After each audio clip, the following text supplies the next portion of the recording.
आणि सबस्क्राईब करा। धन्यवाद।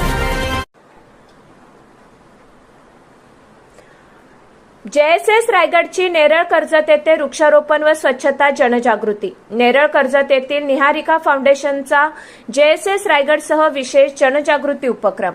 जनसामान्यांमध्ये प्रचार व प्रसाराच्या माध्यमातून विविध सरकारी योजना, स्वच्छता जनजागृती माहिती, आरोग्यविषयक जनजागृती, कौशल्य विकास उपक्रम आदींना प्रोत्साहन देण्याच्या उद्देशाने जनशिक्षण संस्थान रायगड व निहारिका फाउंडेशनचे करिअर टेक्निकल इन्स्टिट्यूट यांच्या संयुक्त विद्यमाने दिनांक 28 जुलै 2026 रोजी नेरळ कर्जत येथे वृक्षारोपण, स्वच्छता जनजागृती व कापडी पिशव्यांचे वाटप करण्यात आले।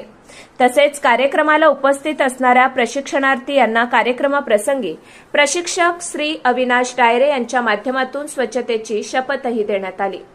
संस्थापक अध्यक्ष डॉक्टर मेधा सोमय्या, अध्यक्ष डॉक्टर नितीन गांधी, उपाध्यक्ष सौ रत्नप्रभा बेल्लेकर, बोर्ड मेंबर श्री नरेनभाई जाधव, संचालक डॉक्टर विजय कोकणे यांच्या मार्गदर्शनाखाली रायगड जिल्हाभरात JSS रायगडच्या माध्यमातून 15 जुलै ते 31 जुलै 2026 या 15 दिवसांच्या कालावधीत विविध स्वच्छतेवर आधारित जनजागृती कार्यक्रम व उपक्रम स्वच्छता पखवाडा उपक्रमांतर्गत राबवण्यात येणार आहेत, अशी माहिती संचालक डॉक्टर विजय कोकणे यांनी दिली आहे।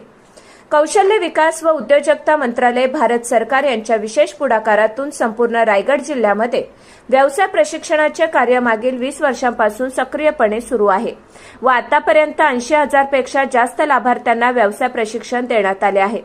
यात स्वच्छता, आरोग्य व जनजागृती उपक्रमाचा एक भाग म्हणून नेरळ कर्जत येथे वृक्षारोपण व स्वच्छता जनजागृती करण्यात आली। या उपक्रमाप्रसंगी कार्यक्रम अधिकारी सौ कल्पना म्हात्रे, प्रशिक्षक श्री गणेश भोपी, श्री अविनाश डायरे, श्री अतिश आगेवले, सौ गणेश्री भोपी व प्रशिक्षणार्थी यांच्या उपस्थितीत कार्यक्रम उत्साहात पार पडला।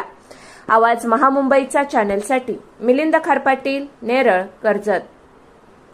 मी शपथ घेतो की मी स्वच्छतेच्या प्रति जागरूक राहील व त्याकरिता वेळ देईन।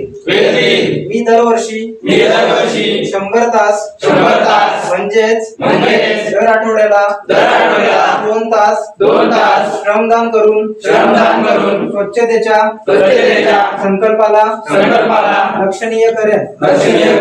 मी घाण करणार नाही व कोणालाही करू देणार नाही। मी सर्वात आधी माझ्यापासून, माझ्या घरापासून, माझ्या गल्ली व माझ्या कार्यस्थळापासून सुरुवात करेन। माझे हे मत आहे की ज्या देशाचे नागरिक घाण करीत